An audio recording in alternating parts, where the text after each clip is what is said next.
So today is just a really short video about how to organize your message when you're given a presentation. Now, in today's world, of course, this is on an online version of a platform like Zoom, Google Hangouts, Microsoft Teams, whatever it might be.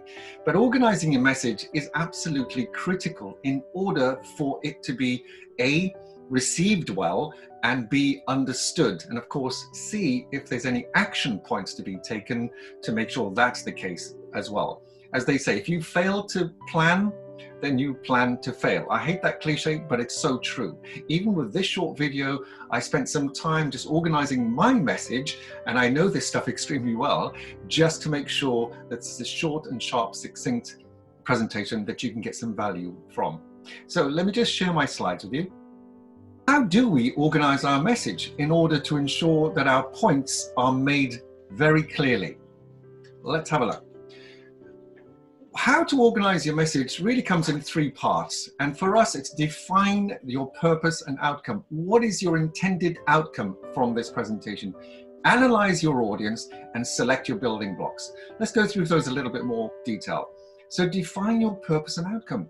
Before you even start typing on a presentation or rehashing an old presentation that you're just going to reword for another audience, sit down with a pen and paper and define the purpose and your outcome of this particular presentation. Remember, the information you need for this presentation must be relevant to that audience, that time of day, and that particular demographic. So define the purpose and outcome for that particular audience.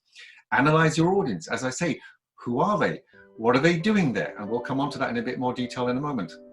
And that allows you to build to select your building blocks. In other words, what information are you going to pull from your resources, your knowledge, your skill, your team members, whatever source the information is coming from? What information are you going to organize?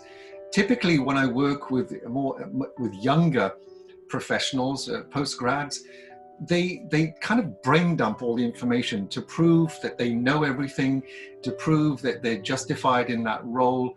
For me, I would say less is definitely more.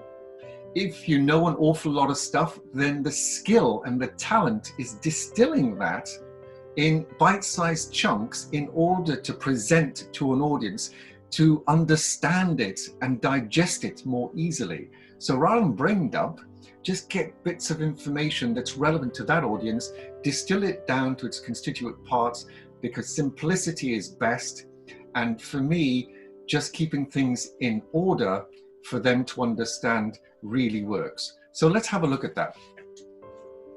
Your purpose and your outcome. Define your purpose and your outcome. You should know up front, what is the purpose of this presentation? Are you there to, on the left-hand side, persuade, motivate, inform? Are you there to educate, influence, or recommend? And that's just a sample of 6 adjectives that you can pick from. There are, of course, many, many more.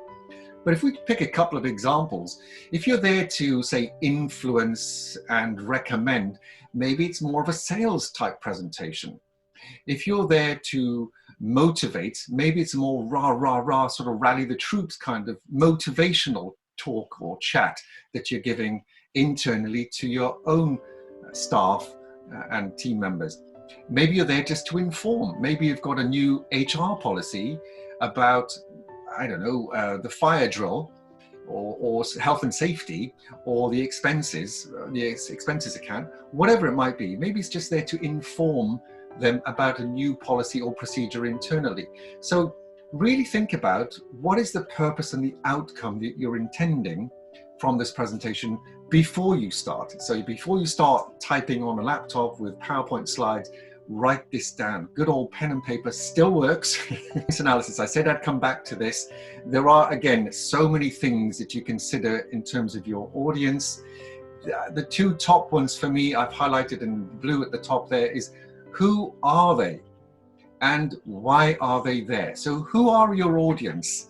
In other words, what's their demographic? You know, what's their decision-making ability? How many people are in the audience? You know, is it 3 or 4 team members in a small meeting internally? Is it more of a formal meeting with 12 or 15 management committee members? Or perhaps it's a bit of a speech rather than a presentation at a town hall meeting, conference that you're giving in a couple of months. That will all affect what you put in terms of content into your presentation. And of course, desire for detail. So if they're senior people, typically they will like the headlines and message up front, as we say. And then if they've got time, the luxury of time, then they might want to drill into some detail. So why are they there? Why are these people in front of you sitting, investing half an hour, 1 hour, 90 minutes of their precious time listening to you? So if you answer that accurately, it will really start to focus your mind on how much content you need to give them and the relevance of that content that you're giving them. And one of the easiest tricks in terms of relevance is if you write something down on a PowerPoint slide, ask yourself, so what? In other words, if the audience sees that particular word and they say, so what? Then it's probably not relevant. If it is relevant, then you should have a very strong answer for including that in your presentation. What's the prior knowledge of the information you're giving? Are they senior people that are very well versed in their discipline, know the subject and topic area very well, or are they more junior people who are just coming into this industry or just coming into this role that need more detailed information? So, and if you do your audience analysis well and find out who they are and why they're there, you'll understand where you need to pitch your presentation. If they're very senior people and you pitch at a lower level, you're going to lose them. Conversely, if they're very junior people and you pitch at a very high level, there's a gap again and you're going to lose them for the opposite reason. So bear in mind who they are, why they're there, and any prior knowledge of this subject or topic area. State of mind, really important now, of course, with the coronavirus, you know, and that's just one element of state of mind. You know, it could be as basic as day of the week and time of the day. If you're giving a presentation at 9 o'clock, a formal presentation at 9 o'clock on a Monday, it's going to be very different, even for the same presentation at 4 o'clock on a Friday afternoon. So that's what I mean by state of mind. Also, of course, with the coronavirus now, you can't be tone deaf to what's going on. So, you know, people might have other stuff going on in the background. We're all at home. You might have 2 teenage children running around the house. You might have a couple of pets or an elderly relative in the house. So be aware of that stuff right now, especially when you have to present in this virtual world. So state of mind might include physical state, emotional state, and mental state. So just be mindful of that is what I would say on that point. The attention span.